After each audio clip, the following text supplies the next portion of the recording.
why did Iran actually decide to go after countries that did not attack them? It relates to Iran's broader strategy, not only its strategy for surviving this war, but its strategy for improving its deterrence and reducing the possibility of this happening again, of future attacks.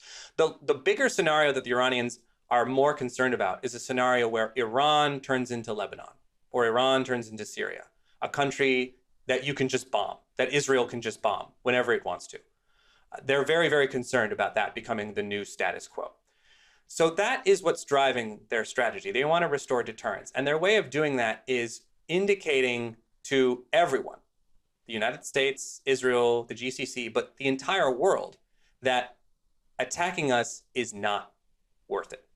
That we will respond by imposing more pain, more costs on you than you can impose on us. The Iranians love to demonstrate this. They love to talk about this. And I think they are illustrating it, that they are more resilient, that they can take the hit, that it doesn't matter that the US and Israel have air superiority over Iran.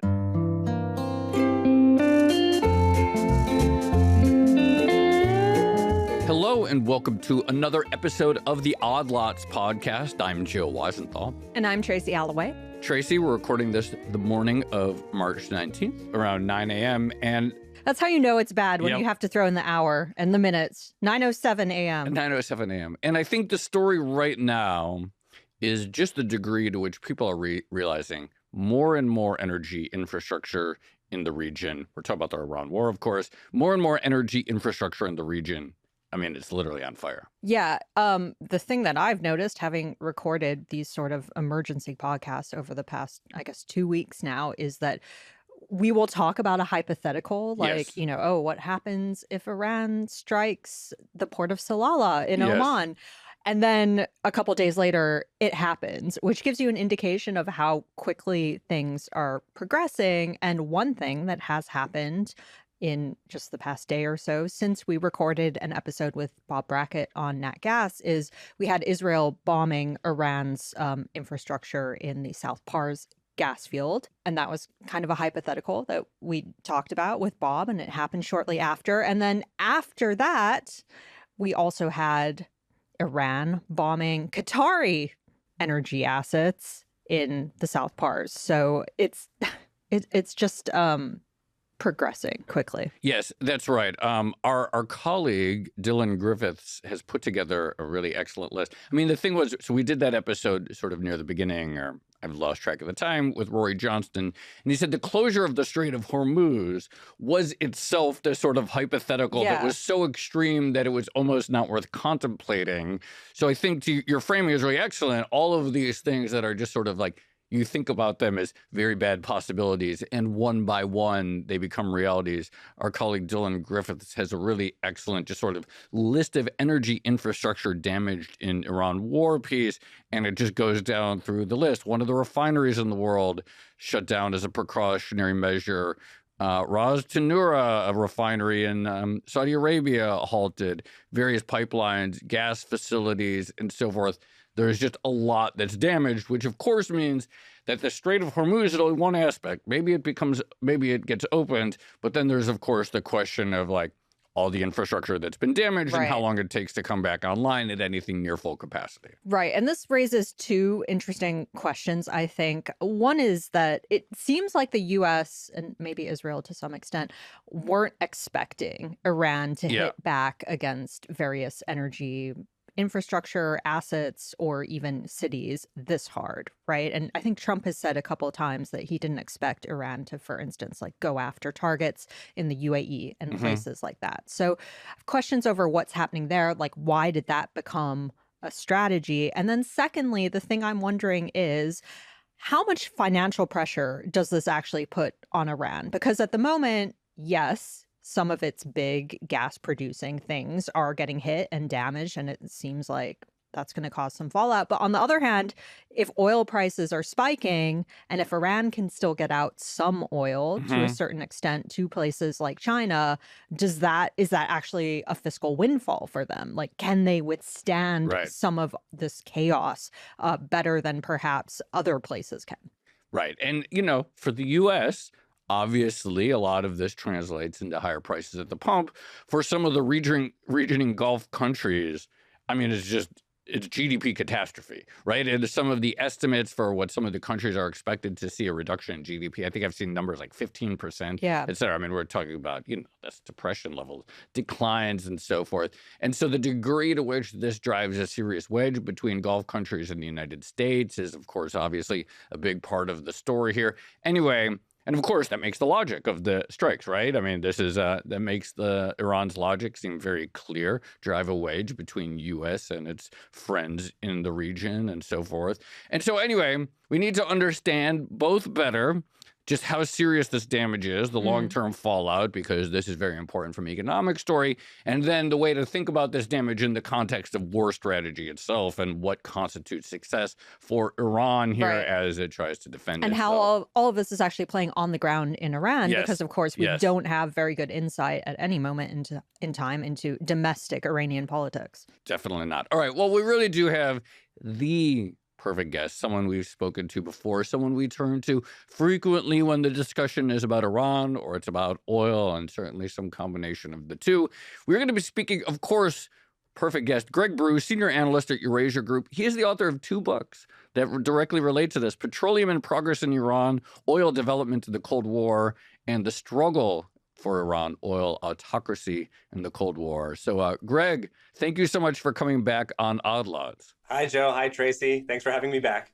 It must be nice, you write these academic books with academic prices, with names that sound like academic books, and suddenly they're actually in demand. They're current events. Suddenly they're relevant. Which cannot be said for all academics.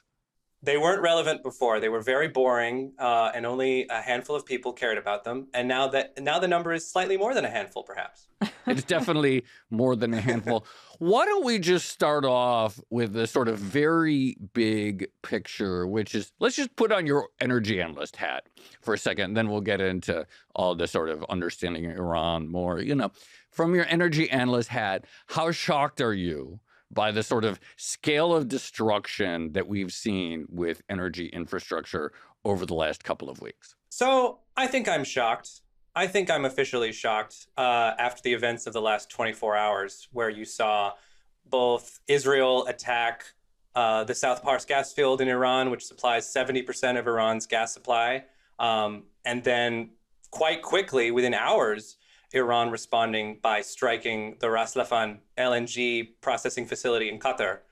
But of course, over the last few weeks, we've seen widespread strikes on energy targets throughout the region. And then, of course, the closure of the Strait of Hormuz, which, as you mentioned, and I've had very similar experiences to Rory in this way over the last few years. Whenever anybody asked me, is Iran going to close the Strait of Hormuz, I would say only as a last resort. Only in the event that the regime feels that its survival is being threatened. And, most of the time I've been saying, we're not there yet. Whatever crisis this is, it's not that bad. But this war, this attack, was interpreted by Iran as a threat to its survival, a threat to the regime's survival.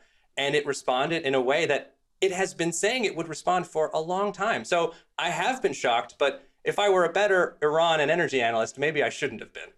Well, okay, explain that further, because some people would say intuitively, if you strike Iran and immediately take out the supreme leader, that immediately frames the conflict as an existential one for Iran, right? So why this reluctance to believe up until, maybe a day or so ago that they would go this far in their response? Well, I think the kind of collective understanding initially was that even though the war began with Israel assassinating Supreme Leader Ali Khamenei, which incidentally, the Iranians kind of expected. They had been making plans for the last several months of what to do in the event that Khamenei was assassinated. But I think the collective understanding of the war initially was that it was going to be a short war because the United States and because President Donald Trump didn't want a long war. So there was this belief that, okay, things are bad. Iran has been attacked. It's being heavily bombed by the US and Israel. It's closing the Strait of Hormuz. But Trump is going to de-escalate and it's going to end. Like this isn't going to turn into a prolonged conflict. That's part of the reason why oil prices didn't really respond as aggressively initially as I think They've responded since. It's why, futures didn't move very much in the first week or so of the war, because I think everyone was maybe in a state of shock and denial that the situation was as bad as it really was, and that things were going to be wrapped up, things were going to be de-escalated. And I think on some basis that was stemming from historical experience. Like the war between Iran and Israel last June was also very intense, but it ended very quickly with a very, very rapid ceasefire that allowed oil prices to fall. And in the past, Iran had done aggressive things. It had fired missiles at Israel, it had fired drones, but usually in a calibrated kind of proportional way. And I think there was, over the first week of the war, there was this belief that, Iran's not going to go that far, right? That they are going to, ultimately, they're going to be deterred from being too aggressive. And I think on both sides, this understanding that Trump was going to de-escalate quickly and that Iran was going to be restrained, both of those assumptions proved to be very inaccurate.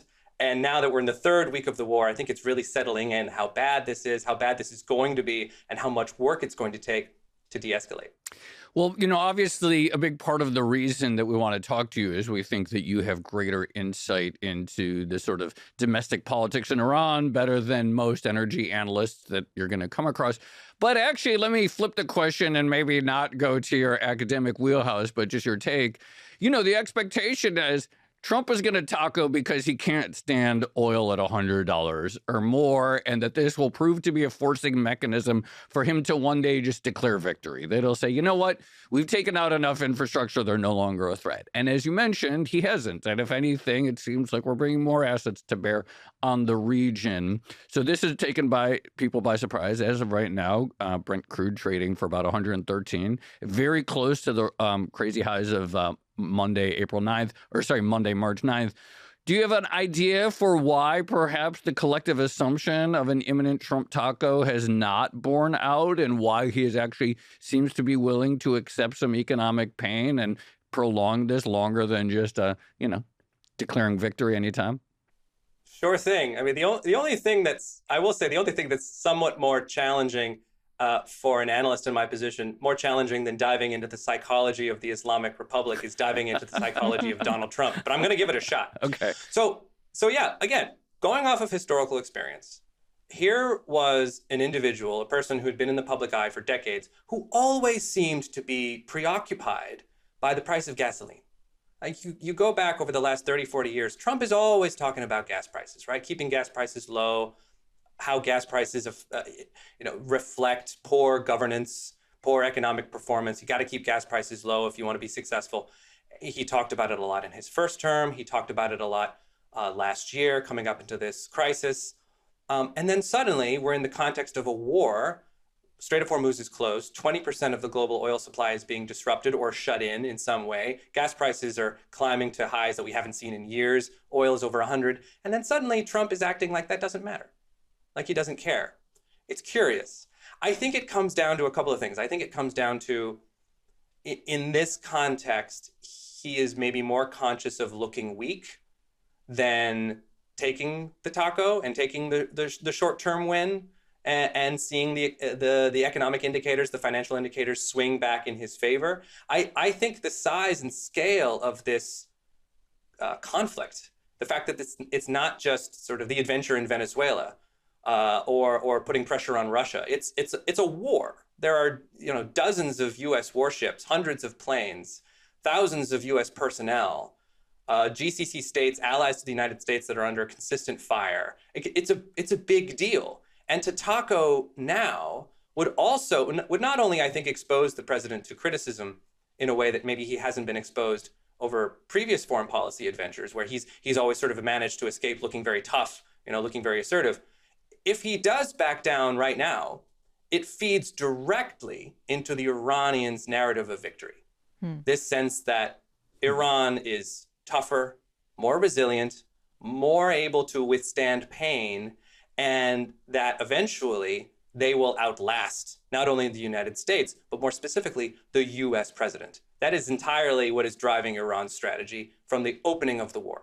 Yeah, Joe, to Greg's point about Donald Trump having a long history of talking about oil prices, not many people know that there is, in fact, a deleted scene from Home Alone 2 in which he stops to talk to Macaulay Culkin about high prices at the pump. Are you serious? No. Oh. Yeah, they talk about gas taxes. Yeah, that's right. They just, start rambling in the hotel halls. Okay, I realize this is kind of a difficult question because I'm not even sure that Trump himself knows, but do you get a sense of what victory actually looks like in his mind for this particular situation? There's been some good reporting on this, so I think we can accept it as fact, although it's irrelevant for the reasons I'll state. Going into this, there was a belief in the administration, and perhaps a belief from the president himself, that there was an opportunity in Iran to replicate the experience in Venezuela. That there was a way to kill Ali Khamenei, the supreme leader, and that in the wake of his death, a group of Iranian leaders would come to the fore and would pursue policies that aligned with U.S. interests. There was a belief that that was possible. Now, the problem, which they encountered immediately, was that the individuals they expected to lead that political shift inside Iran were also killed alongside Ali Khamenei in the opening hours of the war. So the opportunity to achieve a Venezuela disappeared in the opening hours, leaving the president, I think, and the United States with a problem regarding war goals. Now, they have done tremendous damage to Iran's military capabilities, missiles, missile stockpiles, missile productions. Iran's Navy, as the White House loves to advertise, has been taking tremendous damage. So Iran is absolutely being weakened by this war, but I don't know if that's enough for the president to justify the war's scale, the economic cost, the risks that were associated. If the war ends with just Trump saying, we've weakened Iran, we're not going to have to deal with them again, that's insufficient because he is probably getting advice inside the White House and from the Pentagon that if the war ends now, Iran will likely rebuild. They rebuilt the damage that was done to them following last year's war. They rebuilt most of that damage within 6 months. It'll probably take them longer to rebuild the damage from this war, but they will almost certainly do it. Also, if the war ends now, Iran will leave probably feeling emboldened, having felt that their strategy of targeting the Strait, targeting GCC states worked. So if the war goal is just to weaken Iran militarily, they've done that, but it's probably insufficient. Right now, what I imagine the president is thinking about is, what can I do against Iran that allows me to claim a more decisive victory and offers me a politically and also strategically viable off-ramp? The problem I think they're dealing with right now is that there are no good options to pursue that outcome. I'm trying to think about how to ask this question in a way that doesn't, that's accurate and a little bit sensitive. But I have this feeling, this sense, and I'm very far from an Iran expert, an Iranian history expert, but I have this sense that Western commentators, particularly older ones who perhaps sort of remember the Cold War, et cetera, have this vision of Iranian society as one in which there is a very broad mass of people that are like deep down liberals who are dying to cast off their hijabs, who want to dance lasciviously to rock music and live as Westerners, etc. And that there is this very small group of religious hardliners oppressing them that have no credibility within society. And that the moment you decapitate these bearded mullahs, that everyone will suddenly live the free Western liberal life that they've been longing to for decades, et cetera, and that all you needed to do is topple this. First of all, is that an accurate characterization of how many sort of think tank thinkers in DC view Iran? And how different is that gap between the complexities and realities of essentially Iranian domestic politics? Well, I'll avoid naming names because a lot of the think tank folks in D.C. are friends of mine. Okay. But I will say this. The Secretary of State Marco Rubio likes to say this a lot. I think it's a line that he thinks conveys meaning and significance. And I actually think he's right. There is a huge gap between the Iranian people and the Iranian regime, the regime of the Islamic Republic. There's overwhelming evidence to suggest that most Iranians don't support most of the policies that the regime pursues. Okay. Both the social policies at home, very restrictive policies on how you can dress, how you can act, the kinds of businesses that can be operated. There are laws prohibiting co-ed activities. Increasingly, I should note that a lot of these laws are being flouted openly. People aren't obeying them anymore, and the regime is having a hard time enforcing them. More broadly, there's resistance to a lot of the policies the regime has pursued. Backing foreign proxies or regional proxies like Hezbollah or the Houthis in Yemen, spending money propping up Assad in Syria, spending huge amounts of money building up a nuclear program, which resulted in incredibly onerous Western and U.S. sanctions.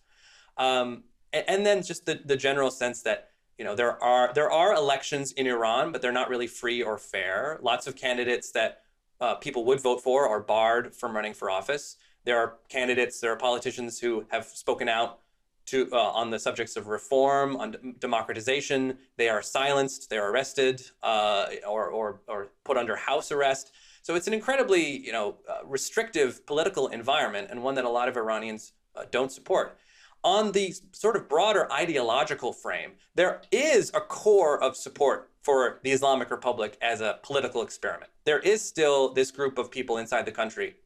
It's hard to estimate precisely their size, but one estimate you can go on is when there are elections for president, for instance, there was one in 2024, the super hardline candidate, the candidate who is extremely anti-US, who's all for doubling down on hijab and other tough social policies, that candidate usually gets 14 to 15 million votes.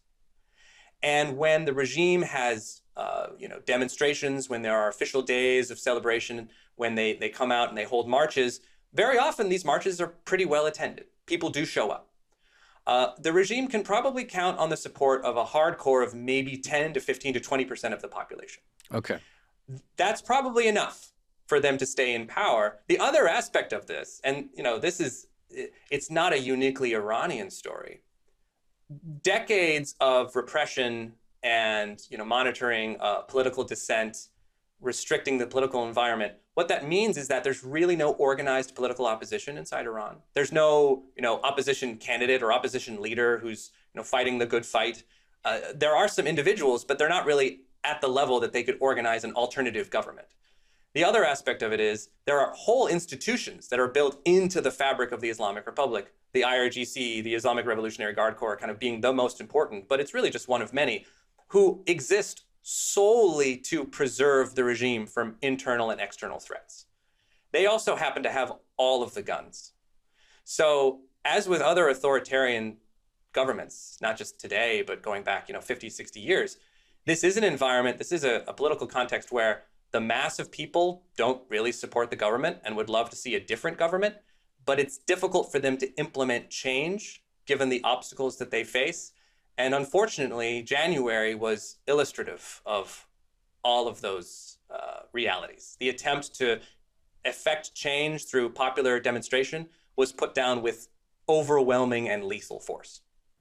Just going back to Trump and potential off-ramps here. I mean, one thing we know about Trump is that he really seems to like owning stuff, right? And he seems to like taking stuff that he doesn't necessarily have explicit sovereignty over. And there have been some rumblings recently about possibly taking the Strait of Hormuz and having some sort of coalition with allies where they would control that particular passage.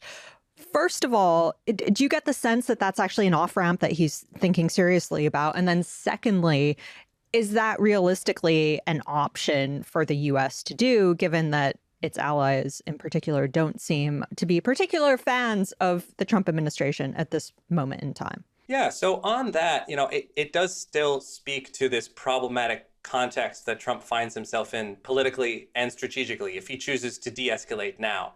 I think it makes him look quite weak if he decides to end this war with Hormuz still shut. And worse than that, with the Iranians allowing a certain number of ships through, right? They've been making bilateral deals with Pakistan, with India, to allow a couple of ships through at a time, demonstrating, for all intents and purposes, that they control the Strait of Hormuz, not the United States or not anyone else. I think it's very problematic for Trump to decide to wind down combat operations, wind down this war against Iran, without having dealt with the Strait in some way. The problem is there are no good ways of doing that. They're trying to degrade Iran's capabilities, bombing its drones, bombing its missiles, to a point where ships will feel comfortable moving through the Strait. But it's taking them a long time to do that because Iran has a lot of missiles and it has a lot of drones. And the geography of the Strait of Hormuz, parts of it are extremely mountainous. Iran has spent decades building positions to do this. I mean, again, it speaks back to their strategy. They've been preparing for this for a long time. This is a war that they've been thinking about fighting for a very long time. So it's taking the U.S. a while to weaken Iran to the point that the tankers and the other ships feel comfortable using the Strait. On the question of an international coalition, bringing in more states, more countries, bringing in more ships would make this easier. The problem, of course, is that the United States, the Trump administration, doesn't have the best relationship with most of its European allies. There was an attempt initially to put together an international group, to bring in the French, bring in the British, bring in others. And the Europeans were initially on board. The problem, though, is that shifted with Trump using this maybe as a source of leverage, of trying to get the Europeans to actively join the war and bomb the Iranians, not just protect ships. Also using this to maybe move the Europeans on issues like NATO funding, on issues like Russia, Ukraine. And so the Europeans moved from saying, okay, we'll help you, to you're on your own. We'll come and help move ships through the Strait, but only if there's de-escalation. So it's another aspect of the kind of strategic trap that the United States finds itself in. It's fighting an enemy who can't really be fully deterred or degraded, an enemy that is resisting being coerced or forced into capitulating, an enemy that can't undergo a political change through decapitation. Like they're killing leaders, but those leaders are just being replaced very often by more hardline figures. And the problems associated with reopening the Strait are just proving to be, I think, far more challenging than they had expected. If they had expected to deal with this at all, there's evidence to suggest that the administration didn't really think too much about Hormuz when it launched this war. You mentioned the European allies. Can you talk to us just about the future of America's relationship with some of the Gulf friends, the UAE, Saudi, etc., and the degree to which this could permanently alter the trajectory of that relationship? I mean, they didn't start this war, and now they have all this damage to their economy. Exactly. And it also, it speaks to the longer term issues that this war represents. Because if you assume that the war is going to end in some kind of limited fashion, right? The Islamic Republic's not going to collapse. There's not going to be a regime change. The war is going to end with Iran still having a couple of drones and missiles left over, very weakened, but still there. The issue for the GCC, for the Gulf states, with that scenario is that it's extremely dangerous. They are now facing a regional power that is comfortable attacking them aggressively if it gets attacked, even if they had nothing to do with it. And again, it's part of Iran's strategy. They're trying to impose as much pain as they can on everybody in order to raise the costs of this ever happening again. They're thinking not only about this war, but they're thinking about future wars. They're trying to restore deterrence. And this puts the GCC states in a very, very awkward position. On the one hand, many of them would like to see this war end more conclusively, with the threat of Iran not just degraded, but neutralized, because leaving it in place is so dangerous to them. On the other hand, they likely know that that's impossible, that this isn't going to end with regime change. So what do? I think counterintuitively in the short term, most of them are going to pursue closer relationships with the United States because they have no other choice. They need to improve their security. Most of them right now are relying on U.S. support for their air defenses. They need the U.S. to restock their supply of interceptors. They need the U.S. to help them shoot down Iranian drones, Iranian missiles. Also, historically, all of the states of the GCC depend on the United States for protection. They have their own militaries. They are generally not regarded as being extremely capable. So they do need ties to the U.S. to secure themselves.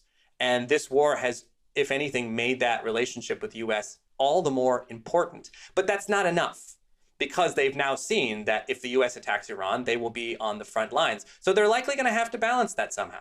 They're likely going to have to balance that by perhaps pursuing closer relationships with each other. There was already kind of some momentum before this war on regional security relationships. Saudi and Egypt becoming closer, the UAE and Israel pursuing closer ties.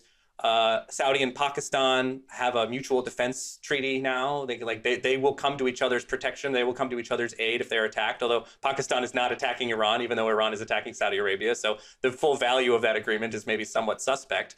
But that I think is another potential avenue that they may go down. They may look to one another to improve their security rather than depending on the United States, which is proving to be, in the short term, a crucial ally, but in the long term, a very problematic partner.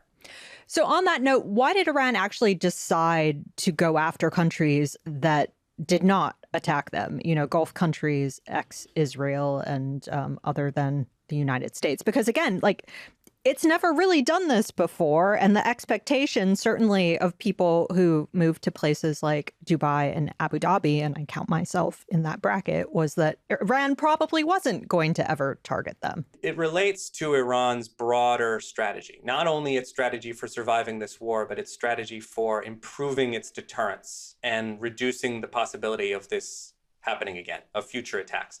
The bigger scenario that the Iranians are more concerned about is a scenario where Iran turns into Lebanon or Iran turns into Syria, a country that you can just bomb, that Israel can just bomb whenever it wants to. They're very, very concerned about that becoming the new status quo. So that is what's driving their strategy. They want to restore deterrence. And their way of doing that is indicating to everyone, the United States, Israel, the GCC, but the entire world, that attacking us is not worth it. That we will respond by imposing more pain, more costs on you than you can impose on us. The Iranians love to demonstrate this. They love to talk about this. And I think they are illustrating it, that they are more resilient, that they can take the hit, that it doesn't matter that the US and Israel have air superiority over Iran. It doesn't matter that they're killing leaders or striking targets in the hundreds, in the thousands. That at the end of the day, the Iranian government, the Iranian military is more resilient and can outlast any of its competitors. Now, the reason why they're striking the GCC is there are two reasons for this. One, more immediately, the GCC is a more tempting target. These are soft targets. Energy infrastructure, it's fairly easy to do damage to a level that causes the facilities to have to be shut down for repairs. The GCC do have air defenses, but the targets the Iranians have been going after are not hardened in the way that, US bases or Israel are hardened. Israel is extremely well defended with its multi-layered air defense systems, with its civil defense, systems. Israel is kind of a fortress state in many ways because it has sort of lived under the threat of outside attack for so long. The GCC isn't like that. And on top of that, it speaks directly, Tracy, to what you're saying. The Iranians are trying to show the GCC states, and particularly the UAE, your model of economic development, this idea that you can turn the Gulf into an island of stability with tourism, with finance, with tech, with hotels, all of that will go away if we keep being attacked. If the US and Israel keep bombing us, we are going to turn the Gulf into a live fire zone. And eventually that will make your economic development plans impossible to achieve. So they're imposing all these pain, they're imposing all this cost. The second reason they're doing this is they are indicating to the GCC that their relationship with the United States is untenable. That so long as they allow the US to have bases in the region, so long as they allow the US to support their security, that from the point of view of Iran, they are US allies, they are US instruments, and that makes them legitimate targets. Yeah, Joe, just on the UAE, I think this is a really important point to stress because I think a lot of people don't realize that they're not seeing everything that's happening in places like Dubai and Abu Dhabi at the moment because you have, very strict state control on the images that are allowed to come out there. And in fact, I think we've seen at least one person arrested for sharing a photo of a drone strike or something like that. So stuff is happening there. And it's stuff that if you're an expat who came to that city thinking that it is safe and secure, you never really would have imagined. By the way, headline breaking just now from Reuters, Iran's attacks damage 17% of Qatar's LNG capacity for 3 to 5 years. So this is pretty extraordinary. Greg, tell us about Karg Island. I'd never heard of it before a week ago. It's a place that's very close to my heart, Joe, because I researched a little bit about it when I wrote my book. which is all about, the 50s, the 60s, the sort of origins of Iran's oil industry. I didn't get around to actually mentioning it, though. Unfortunately, I think I had to cut that reference for space. I hate it when that happens. Yeah, I know, it's a real bummer. So I just want to say, Karg Island has the name of like a legend, like for thousands of years, invaders have tried to take Karg Island. The lost treasure of Karg Island. All the great civilizations have met their demise on Karg Island. It has that sort of sound, like great powers all like taking the knee. But anyway, tell us what Karg Island is. Oh, sure. Their ghosts haunt the beaches that's right. to this very day. So Karg Island is a very small island. It's smaller than Manhattan. It's just off the coast of Iran, about 15 miles off the coast. It's at the north end of the Persian Gulf, so a little bit close to Kuwait, that neighborhood. And it is Iran's principal oil exporting terminal. It handles around 80 to 90% of Iran's crude exports. Iran exports around 1.5, 1.6 million barrels a day. Almost all of it goes through Karg. And there are kind of two big reasons for that, because Iran does have other export ports that it can export crude products, LPG from. Karg is the big one. The two reasons for it is it's designed to handle VLCCs, the biggest oil tankers. It has several berths that can handle, I think, up to 7 tankers at a time. So it's a very large facility. It was originally built, incidentally, it was built in the early 1960s by Western companies that were active in Iran at the time, specifically because it was favorable for berthing the largest tankers.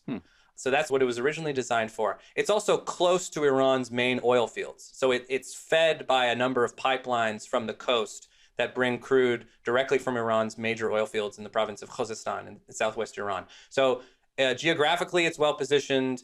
The facilities there are designed to handle a lot of oil better than any other facility in Iran. And that's what makes it so important. And that's why the US is so interested in it, because there is a belief, there is a theory that if you seize Karg Island, or if you destroy it, but I think they're thinking more about taking it, then you have sufficient leverage over Iran that you can get them to do what you want, because you've cut off their financial lifeline. You've eliminated their ability to export oil.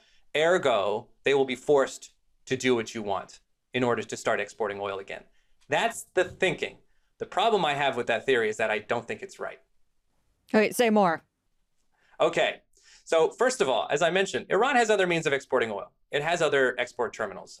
There's one at the town of Jask, east of the Strait of Hormuz, that the Iranians have built up precisely because they're concerned about the reliance on Karg. It's smaller, but it can still handle probably about 1 million barrels a day with the other terminals operating. So if they lose Karg, they can still export crude. But let's say that the U.S. goes all out and takes out all these terminals, right? Either bombs them or sends in the Marines to storm the beaches and seize the terminals, and Iran suddenly can't export any oil from these ports. Iran still has a limited capability of exporting oil by rail. They have a rail link with Russia. They're trying to build out a rail link with China. Now, they can't move much, but open source and Iranian media has revealed that they have several hundred oil tanker cars that are sufficient for moving probably the equivalent of 100 to 150,000 barrels of oil a day if they were running all out.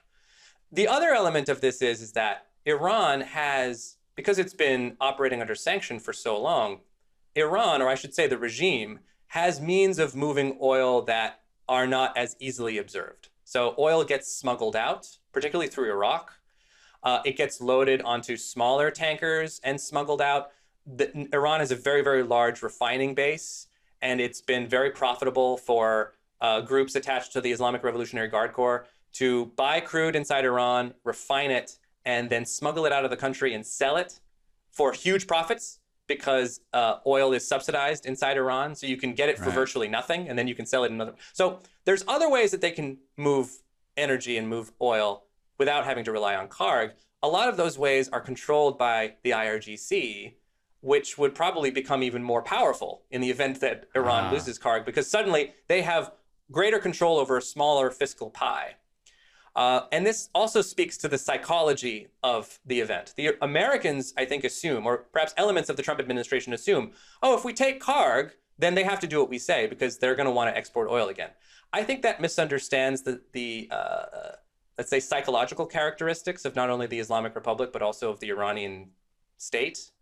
they will respond extremely negatively to US soldiers on Iranian soil.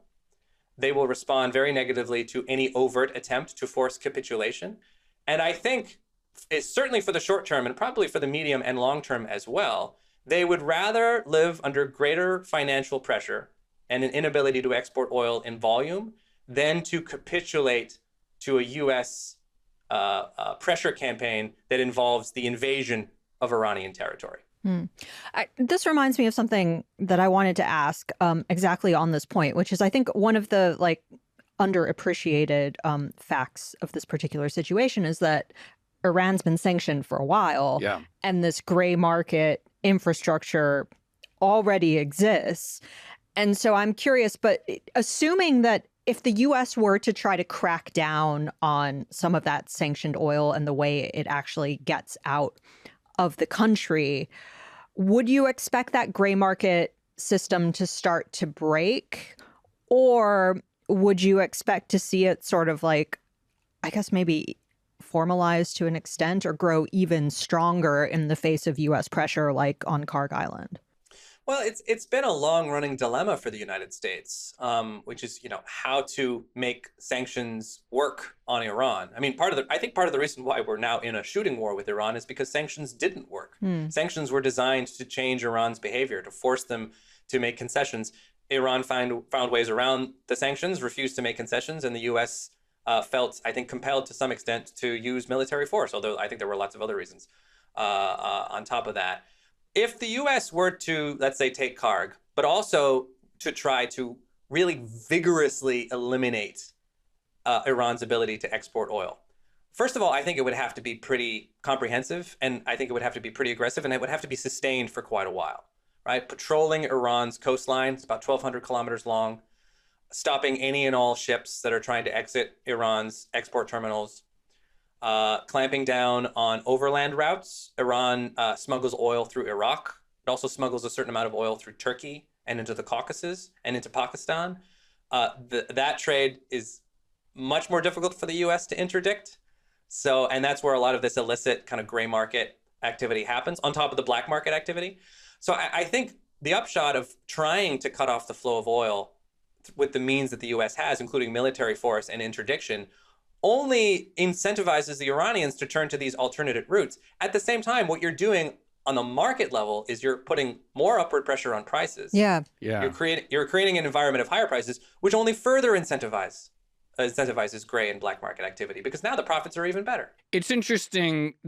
Any country that has some heavily subsidized domestic price of anything, we're going to keep the domestic price of gasoline or oil well below the global market price. I mean, that's just a bonanza for smugglers, right? I mean, that must be just the more you press that button, the greater the incentive is for someone to find that and move it onto the world market. I mean, I think this was, of course, a story in the sort of late Soviet era. You have these price controls, and then you have these quasi-state companies just absolutely making a fortune, finding a way to sell the locally made toaster in Europe or whatever it is, just make a fortune. I hadn't really thought about that, though, in the context of Iranian oil. All right, let's just go back to the pure energy question. I mentioned the damage that we've already seen in just a few weeks of the war to LNG exports and et cetera. There has been this obvious mismatch in expectations. A lot of people think Trump would fold. Perhaps the reason oil isn't higher currently right now is still this sort of embedded expectation that Trump can't take this much longer. Let's just say it goes on. How bad could this get? And do you think that there is do you think that still today the price of oil reflects perhaps an unrealistic expectation that this war is going to end soon? And how much do things just compound and metastasize the longer this goes on? And where might we see the price of some of this stuff? What does it look like in your crystal ball?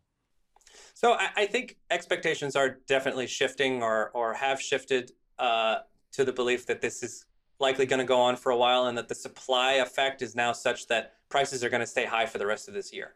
high relative to what we thought that they would be, right? When we entered 2026, there was this broad expectation that this was going to be a pretty soft market, that there was going to be an imbalance of supply over demand. Demand growth was going to be pretty soft, pretty sluggish. And that was going to keep prices low. It was going to keep them in the 60s, maybe in the 50s per barrel. That has all changed now. I think seeing oil prices fall below $75 a barrel by the end of the year is pretty unlikely, even if this conflict wraps up very quickly. I mean, looking at three things, the front month, the Brent front month being at about 113, 112, I think that's approaching realistic expectations because Hormuz is still closed, because some amount of crude is getting out via Saudi and UAE pipelines, but those pipelines are vulnerable and they could be disrupted. And as we've seen, the Iranians have the ability to do pretty significant damage to energy infrastructure if they really go for it. I mean, Joe, you mentioned the damage done to the Qatar facility last night. That was, I believe, one missile that got through and caused enough damage that they'll have to keep the facility off for a long time and has now cut production for years to some extent. And so that's one missile. And I think they could do more if they wanted. They could go after tankers more aggressively. Like they're keeping their powder dry in the Strait of Hormuz for the most part, right? They're mostly operating off of threats. So if things were to get worse, which they very well could, prices could go higher.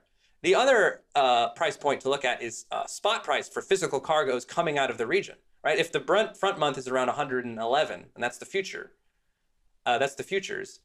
The price of a barrel of Omani crude right now, you go to Oman, you buy a barrel of oil, is over $150 a barrel. That's the premium that's now being placed on Middle East production out of Oman, out of the UAE. And those prices are coming through Asia. And the Asians are now bidding up the price of oil coming from other markets. So you're going to start seeing that reflected elsewhere, right? Oil coming out of the US is going to start ticking up. Oil coming out of other production hubs is going to start ticking up. The final point that I would say, the final sort of price point that I would look at is when you look at the curve, when you look at prices over the next 12 months, all of them are higher than they were a week ago, and they're still coming up. They're still rising. The expectations are that this isn't going to end soon, and even if it does, the size of the physical disruption that we've seen so far is going to create constraints on supply going through the next 12 months. And that's even with releases from strategic petroleum reserves, right? The US releasing oil, other IEA members releasing oil. That's going to alleviate the pressure somewhat. But at the same time, those are stockpiles that are going to have to be refilled. And I think everybody is going to be very concerned about having a low inventory of oil when this war is over, because everyone's going to be thinking about this happening again if the Iranians survive, which they are likely to. Doesn't it take a while for oil released from the SPR to actually get into the market, which I think is also underappreciated? Yes, it's slow. It's a slow process. The U.S. they say that they can release 1.4 million barrels a day. It's probably more like 1 million barrels a day. And it eats into U.S. crude export capacity. So if you're releasing oil from the SPR, you're kind of holding back on crude exports from commercial producers because they all come out of the same infrastructure. The SPR releases are more a signal. They're more saying to inventories, here's oil that will be on the market over the next 3 to 4 months to make up for a physical shortfall, an actual shortfall of supply. Because if there weren't SPR releases and everyone was just forced to eat the supply loss, which is approximately 10 million barrels a day right now. I mean, that's 10% of global supply that is just not getting to where it needs to go. So I just have one last question. Since the theme of this conversation, or one of the themes, has been this idea of hypotheticals turning into reality, just going back to the old Strait of Hormuz closure thought experiment that probably everyone in oil and gas has dedicated some time to in recent decades. Is there anything about, now that it's actually happening, is there anything about the situation that has surprised you as it's been playing out? Honestly, what's been surprising to me, two things that have been surprising to me. How little the Iranians have needed to do to Hormuz to keep it shut. They've struck about a dozen tankers. They haven't sunk any, as far as I know. They haven't laid more than a few mines, as far as anyone is aware. Activity at Hormuz has been pretty quiet because as soon as the war began and as soon as the Iranians said Strait of Hormuz is now closed, all the shippers stopped. Nothing was moving. The threat was enough to keep it closed, which I thought was surprising. The second surprising point, and this kind of feeds into the first, is that I was told, my understanding was that this was a scenario the US Navy had prepared for. They had lots of plans in place. They knew what they needed to do to keep Hormuz open in the event that the Iranians tried to shut it. And then the Iranians shut the Strait of Hormuz, and the US response has been insufficient. It's not only that they haven't done enough to open the strait, it's that they didn't seem to have expected this at all. That the Iranians would respond to this kind of an attack by playing their principal trump card. So between the effectiveness of the Iranian strategy and the lack of a strong U.S. response, a strong U.S. effective response, has been really surprising to me. Greg Brew, fascinating conversation. Love catching up with you. Truly the perfect guest. Thank you so much for coming back on Odd Lots. Thank you so much for having me back. Greg's just the best. So good. He's so good. I mean, all of our guests are perfect guests. That's right. That's right. But Greg is a perfect guest. Truly the perfect guest. No, that was a fascinating conversation. I mean, I think he laid out very clearly the strategic difficulties that the U.S. now faces. And actually, you mentioned Karg Island sounding like, a place where great powers have Julius Caesar met his demise at Karg Island. Well, Alexander the Great, whatever. So I was thinking one of the things that still amazes me is that geography still matters in the world, right? You have all this high-tech missiles, high-tech drones, but actually we're still limited by geography in many ways. Yeah, I had that thought when he mentioned how mountainous the areas were around the Strait of Hormuz. And it's like, okay, why can't the U.S. simply take out Iran's capacity to fire drones and missiles at the ships going through? Well, it's heavily fortified deep in the mountains in the area, not easy to spot, not easy to target, etc. So yes, geography, geology, etc., extremely important to this question. The other thing I was thinking, this is a very serious conversation, and this is not a very serious comment, but he mentioned very large crude carriers, VLCCs. I love how literal that name is. Whenever I hear anyone mention that, I just think there was a guy one day who invented this ship, and he was like, you know what, we're not going to call it a brig or a schooner or something. We're just going to call it what it is, a very large crude carrier. That is very funny, actually. I think, look, there was a lot there. The other thing, and I think it was the last point, is this idea that, and it's sort of ominous, which is everyone sort of assumed that the Navy would have had a Strait of Hormuz plan, given the amount of time and energy that's been thought about contingencies and what a disaster this would be. And yet. And then it closes, and then it's like, oh, what are we doing? We're going to have a plan. It's everything felt so far is we are planning to have a plan and so forth. And so the idea that you'd start this war with at least the possibility of the strait being closed, and then it's closed, and you basically do nothing and nothing passes at all. Pretty worrisome on, I suppose, both a sort of immediate and long-term level about what the state of planning and then the state of military capacity for what should have been at least a possibility understood from the very beginning. Yes. And also, there's just an asymmetry at play here, which is every day that goes on that sees some significant energy asset, whether it's in Iran or in Qatar or elsewhere in the Gulf region, that echoes for months. Yes, right? The daily time frame for those assets getting destroyed is very short. So just in 2 or 3 weeks, we've seen a lot of stuff get damaged.